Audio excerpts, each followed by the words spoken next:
एक भिखारी अपनी जीवन से परेशान था क्योंकि उसे भीख मांगनी पड़ी थी। वह इस बात से नाखुश था और उसने सोचा कि उसका जीवन कैसे बदलेगा। उसने सोचा कि वह निराश होगा। हर दिन उसने कई निराश लोगों को देखा। लोगों की आंखों में आंसू थे और विभिन्न चिंताओं से परेशान थे। भिखारी को समझ में नहीं आ रहा था कि गौतम बुद्ध उनके साथ क्या करते हैं, इसलिए वे बहुत खुश हो गए और लौटते समय न तो उनके हाथ में बहुत सारा पैसा था और न ही सोना चांदी। फिर क्या हुआ कि बुद्ध के पास से लौटते समय लोग इतने प्रसन्न हुए।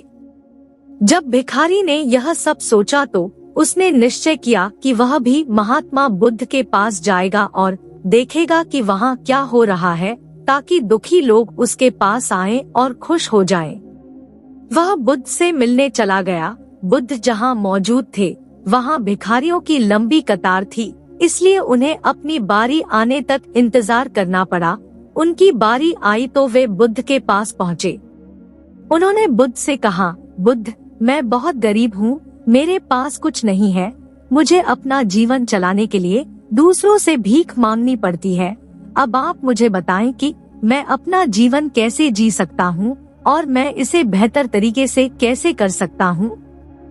यह सब सुनकर बुद्ध ने कहा, तुम गरीब नहीं हो, आप ऐसा इसलिए सोचते हैं क्योंकि आपने कभी किसी के लिए कुछ नहीं किया, न ही आपने कभी किसी को कुछ दान किया है, न ही तुमने दूसरों के लिए कुछ किया है। भिखारी भ्रमित था। चीजों को सुलझाने के लिए उन्होंने खुद से पूछा, मैं एक भिखारी हूँ, मैं लोगों को कैसे दान कर सकता हूँ और लोगों की मदद कैसे कर सकता हूँ। मुझे दूसरों से अपना जीवन चलाने के लिए कहना पड़ता है। यह सब सुनने के बाद गौतम बुद्ध ने उनसे कहा, आपके पास एक हाथ है जिससे आप लोगों की सेवा कर सकते हैं और दूसरों का भला कर सकते हैं। इसके अलावा आपके पास एक मुंह है ताकि आप अच्छी बातें कहें और दूसरों को प्रोत्साहित करें। यह सब करके आप दूसरों की मदद कर सकते हैं।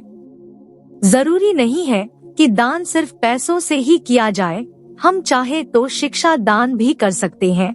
अगर भगवान ने किसी को पूरी तरह से अच्छा शरीर दिया है तो वह गरीब नहीं है, वह बस दिमाग से गरीब है। उसे इस विचार से दूर हटकर अपने पैसे के बदले अपना समय और प्रयास दान करके दूसरों की सेवा करनी चाहिए। बुद्ध की इन बातों को सुनकर भिखारी बहुत प्रसन्न हुआ और उसका मन तृप्त हुआ। कहानी का नैतिक यह है कि हम सभी इस चिंता में समय बर्बाद करते हैं कि हम गरीब हैं, लेकिन यह सच नहीं है। सच तो यह है कि जब तक हमारा शरीर पूरी तरह से बेहतर और ठीक से काम कर रहा है, तब तक हम इसका इस्तेमाल आगे बढ़ने और अपने जीवन को बेहतर बनाने के लिए कर सकते हैं।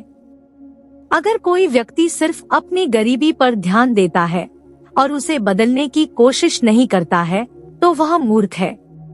इसके अलावा हम इस कहानी से यह भी सीखते हैं कि दान ही नहीं, धन, शिक्षा और भोजन भी अच्छे दिल के सभी लोगों को करना चाहिए। यदि आपके पास पैसा नहीं है तो आप दूसरों को शिक्षित कर सकते हैं या आप समाज को बेहतर बनाने के लिए दूसरों के साथ अच्छे विचार साझा कर सकते हैं।